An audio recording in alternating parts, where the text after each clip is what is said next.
Have overly complex cars and emissions regulations got you down? Is the uncertain future of enthusiast cars sapping your will to live? Try DLS by Singer, the ultimate answer to all your problems. One dose of DLS has been scientifically proven to rewire your neural pathways to prioritize joy while filtering out EV market share news. Don't try DLS if you can't afford 6 houses. Side effects of DLS may include deafness, clutchfoot, extreme sudden onset bankruptcy, a separate Instagram account, G-lock, main character syndrome or occasionally a god complex, a jealous spouse and/or pet, Erewhon withdrawal, increased frequency of accidental pee-pee spots on your pants, a desire to put a Persian rug in your garage, hemorrhoids, kidney sales, carbon fiber dependence, an over-desire to use the word mechanical, and in rare cases an urge to write slam poetry. Over-leverage yourself today to see if DLS is right for you.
You may have heard of Singer,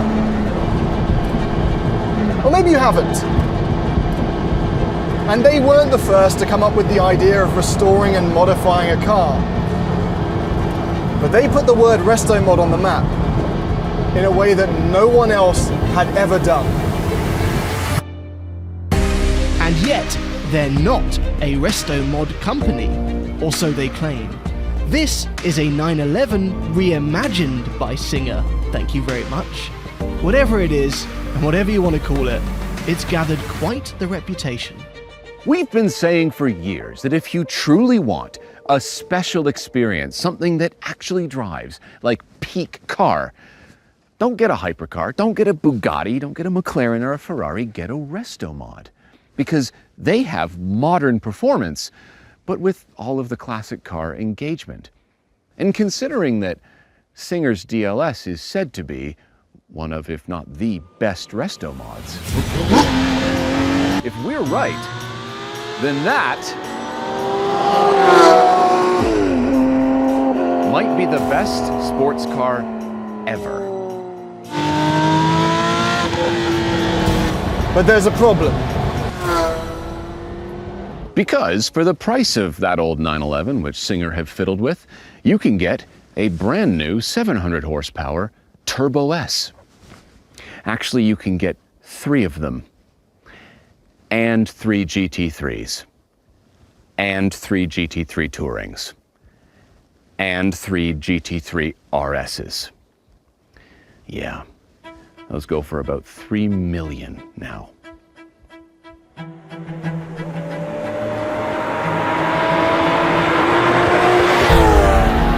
That means it has to be really, really, really, really, really good. And it is.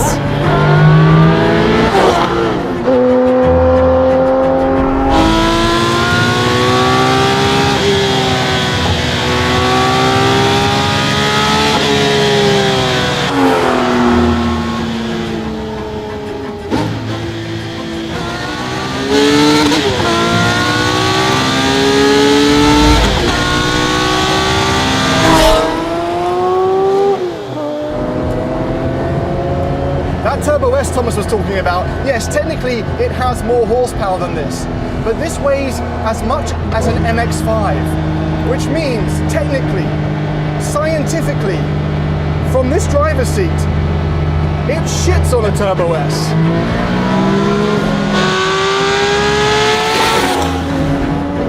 But this isn't turbocharged like a Turbo S is. Like a modern day 911 GT3, this makes its 500 horsepower naturally aspirated. And to be fair, a 911 GT3 does rev to 9,000 RPM. Oh, but this revs to 9,200. I think that's over 9,000.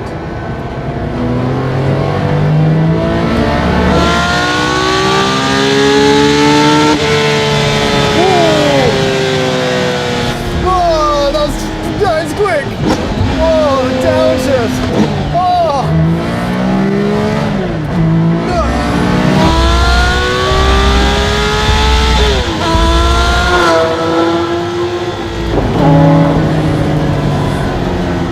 Heavenly, phenomenal, whatever superlatives you can think of, it's all of them. Oh, the sounds this thing is making. I've got the intakes right by my ears here, just like a GT4 RS. And that is an Inconel titanium exhaust behind me with an X-pipe. So it sounds incredible.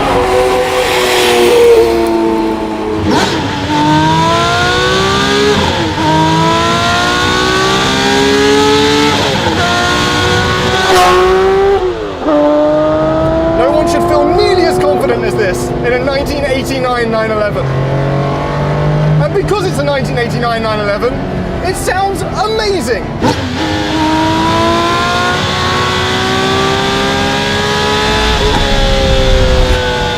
All of this makes sense when you learn that Williams F1 was involved in the engine design.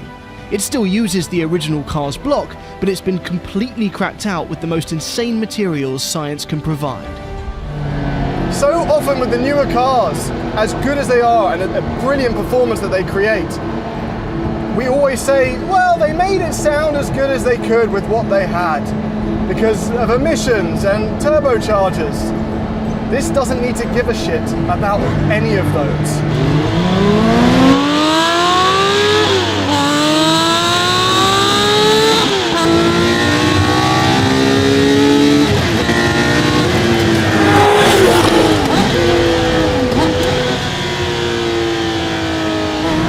And the way those revs drop would make a 911 ST blush.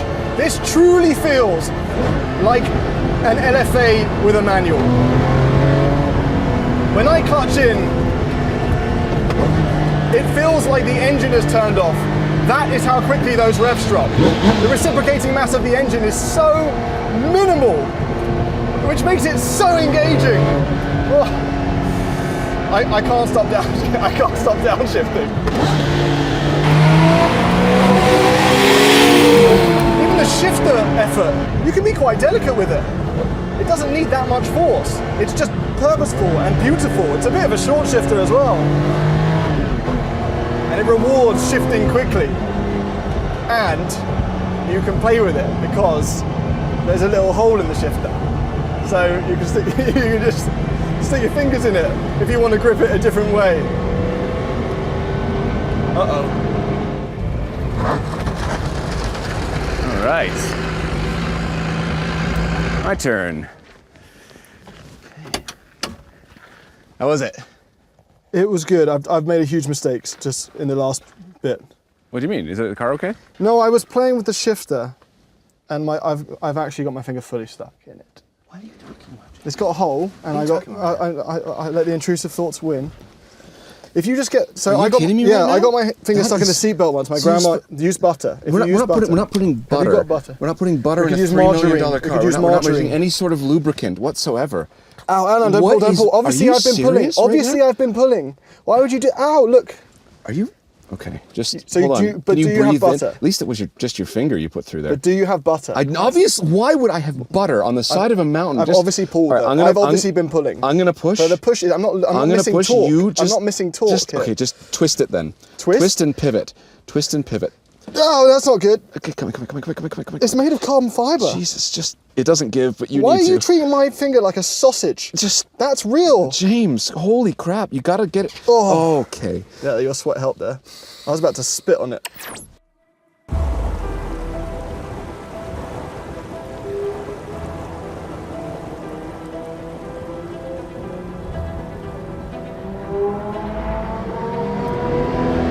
So there's actually a lot more to this car than just the engine.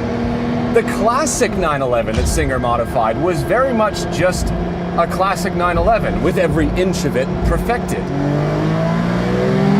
This one is a lot more than that. Singer basically took the original 964 911 and said, what did Porsche get wrong? And since DLS stands for Dynamic and Lightweighting Study, Singer made some serious changes. They actually moved the engine in an inch, which doesn't sound like a lot, but when the car weighs 2,200 pounds, you'll notice it. And instead of the traditional suspension up front, we've got double wishbones, very modern double wishbones, and four-way adjustable dampers. However, they kept the rear trailing arm of the classic 911 because they still wanted it to feel like a 911. But other than that, this thing is designed to be quite the weapon.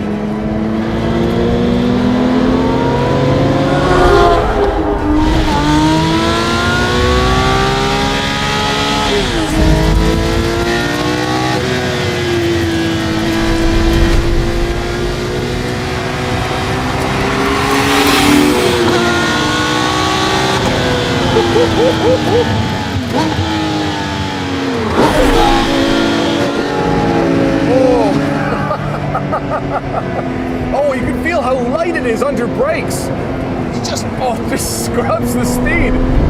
The steering is beautiful. As you get onto the brakes into the corner, you can feel the weight transfer to the front and the steering get heavy, and then it lightens under throttle. And it's just talking and moving. Oh my God, the steering is so good. God, the suspension is unbelievable. It's just floating. Woo-hoo-hoo. Oh, come on. Come on. 8,000, 9,000. Holy shit.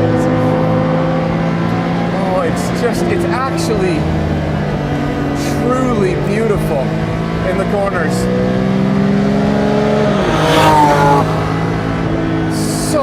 So precise, so light, so much communication from all aspects, from the pedals, from the steering, from my butt. Oh, that 911 weight transfer, there it is. So the thing about a 911 is that when you enter the corner, you choose your speed and you have to commit to it. Because you can't keep going in on the brakes or I could feel that engine wanting to come around if you take the brakes too deep. So you have to turn in, get it loaded, and then get on the throttle to settle the rear. It's such a distinctive way of driving. You don't even have to do that in a modern 911. They barely have this issue, but since this is still a classic 911 in the rear with that suspension setup, I'm having to consciously drive it like a 911. But it's got the performance of a modern Ferrari.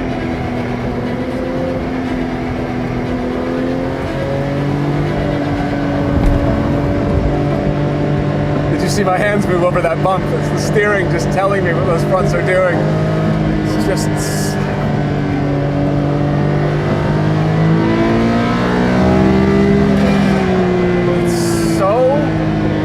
so good.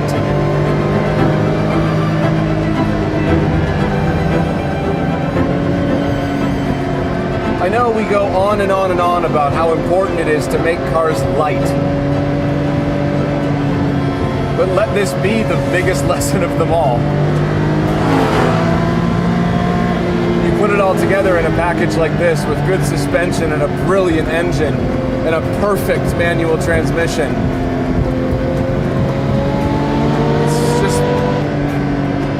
Cliches like driving Nirvana, but oh wait, what else is there, genuinely?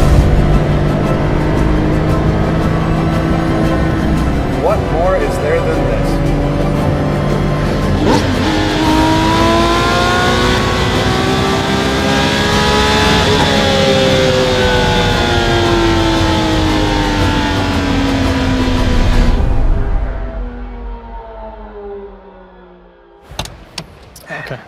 Thought you might have got your finger stuck No, in the obviously shifter. not. No, obviously not.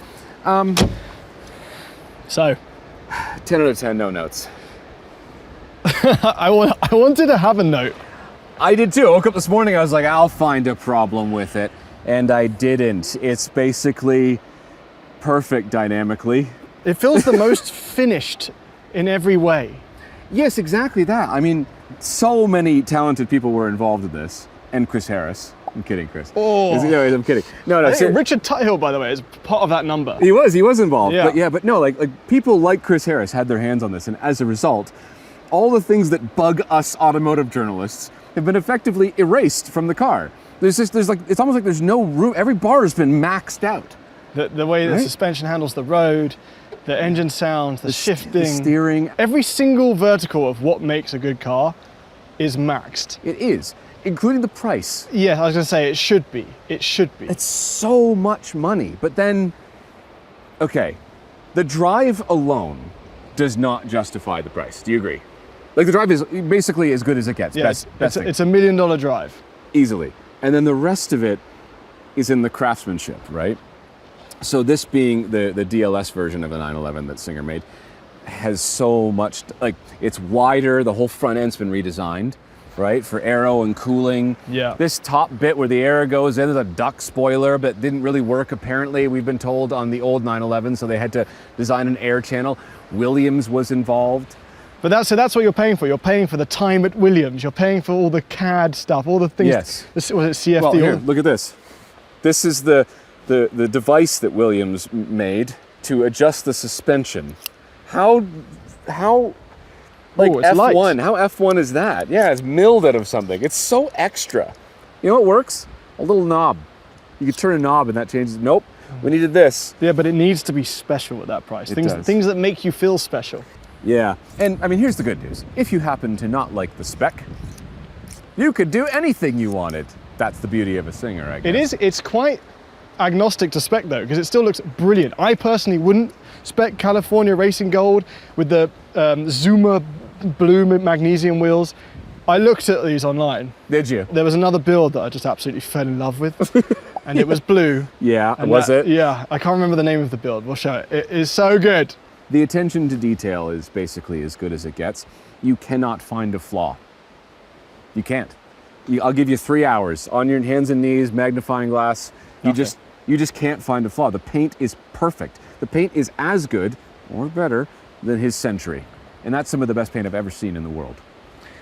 Yeah, sometimes you look in a mirror all the time and you just want to change everything you see. Yeah, most times. This isn't that. No. But I've never seen a 911 reimagined by Singer ever. Yeah. And so this is the DLS Tel.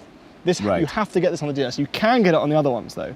I see, so you have to get that. For me, the Tel is this extra wide body. Can we agree that Singer, when it comes to modifying 911s, is the king of fitment? I haven't seen all of them. However, the proportions of this are astounding. Like just the way that the wheel fits in the arch, the massive dish on the rear. And you know what? There's actually some big bumps on this road. Yeah. And most times when you see a car that's this low, and there's not that much, it doesn't look like there's that much clearance, big bumps, you'll hear zzz, you'll hear like tire rub somewhere. You never hear a rub. Huge suspension compressions. Well, the dampers are Rally brand dampers, right? So they're, maybe that's what Richard I was going to say that's what Sounds like Richard yeah. Tuthill would approve of, yeah. Yeah, so when you can go over huge bumps, and there's just, it feels like there's infinite travel. It's just crazy. Would you say that it's an if you know, you know car? Like, Maybe not this one, because this one is so wide. but have you seen the DLS Turbo that's coming? Yeah, that one is a totally different conversation. Totally different conversation. Because this is more aggressive than the Classic. This is a bit more like, oh, something's going on here. Yeah, the engine bay is nuts, by the way. Look at this. Yeah, that's clean. Williams Advanced Engineering. I don't see any flax carbon with the corn and shit in it from the Tuthill. From the 911K. But it does look itself quite clean. Yeah. Speaking of title, where's your head at with the 911K compared to Oh, okay, so because I haven't stopped thinking about the Tuthill since we drove it. this? Yeah. I still have nightmares about it, actually. The Tuthill maxed out a couple of categories. Yes. Like perfectly restored 911, Yes. crazy engine. Yes. This maxes out every conceivable category.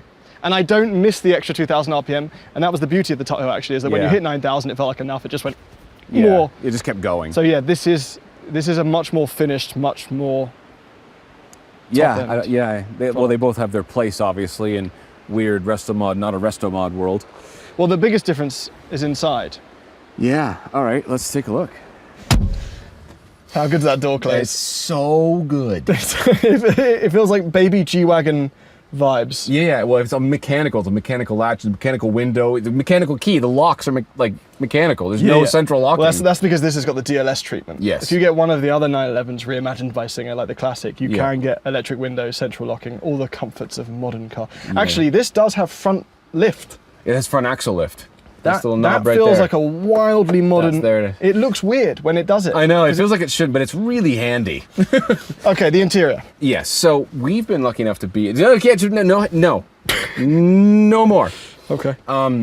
We've been lucky enough to drive a lot of the big resto mods, right? Yes. We've been in them, and you've been in an HWA Evo, that new one, sit in right? it, yes. From what we've seen, I think that this is the best interior of any, modern reimagining of a classic car. What are you saying, visually or just the way it's built? Materials, visually, design, customizability, all of that stuff. And not only that, I think that makes it one of the best interiors in any car ever.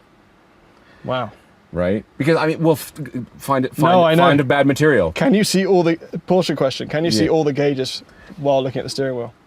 If I was a little shorter, I could, yeah. But there's a little bit, it's a little bit cut off there, but that's okay. It's a 911 thing. The way that just goes through there. Yeah. The gauge pods are floating somehow. I don't really know where they're mounted, but I can't see from where I'm sitting. That middle one. Isn't that good? That is...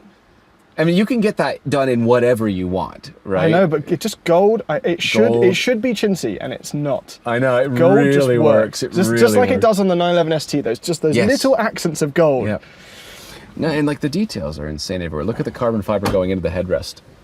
Oh yeah. It's a little black hole of carbon fiber. As part of the Special Wishes program, we got even though it's absolutely destroying me right now. Yeah.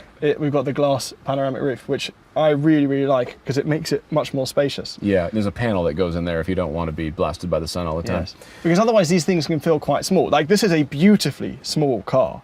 It is. I'm touching the door on the other side. It is. It's a classic 911. It's got the original chassis underneath, right? Part of that is the position's weird because your hands are going right for the steering wheel, as are your feet. You're facing 1 o'clock. You're facing 1 o'clock. Yeah, the car's going that way and you're facing over there. You just get used to it. It's just part of the 911 experience. That wheel, everything. Isn't it? It's basically perfect, right? I don't know. It is. It's the result of someone sitting on the forums and the shopping sites and making over decades the perfect. Some might say it's too much. Some purists. Yeah, maybe they want but again though, so much of it could be customized to look more like a classic 911 if you wanted. Yeah. That's the whole idea with Singer, that they'll build the old 911 that you buy into. Actually, some cool stories about guys who will buy the old 964, drive it around, experience it, and then drop it off at the Singer factory, and then 3 years later, they get their Singer build of their 911. The ultimate version. The ultimate version. That is cool. Isn't that neat? Because that would help decide the color. Because I can't imagine sitting in front of the spec list. No, I saw the swatch room, and I got anxiety. There's an infinite, and the leather colors too. There's drawers. You pull out 6 drawers. Literally every conceivable color of leather is available. If you don't like one, they'll make it. It's nuts. That's lovely. The exposed linkage, like a Lotus Emira. That's right. Which you can get 30 of. I believe that there's some titanium parts in there. So it's interesting because Alphaholics will do all of the suspension. So I knew Alphaholics would come up. They do all of the suspension parts in titanium, right? And maybe I don't really know enough to be able to say that this car would be improved if every single suspension component was titanium. But the way it drives, it doesn't matter, I don't think. Right? That's fair, yeah, in practice. Because I've asked them about that as well, what if you made a complete carbon fiber monocoque rather than using the original steel chassis? And the answer to all of the questions of why wouldn't you have done this as well is, we're not about that. We're not interested. We aren't about that. Yeah, they're like old 911s. So whatever they're about, it seems to be working because they will keep selling out. Yeah, we might say the price is too much, but I'm not in a purchasing world to understand what it means to spend this much money on a car, so it's irrelevant to me. All I know is that the value of an object is defined by what people will pay for it, and they're all sold. Because I can find 1.764 million in this, if I really think about it. Okay, so specific. It's that extra jump that's... Yeah, it's 100%. Yeah, me too. But it's just dripping in desirability. It really, really is. Can we hear it one more time? Yeah. Okay.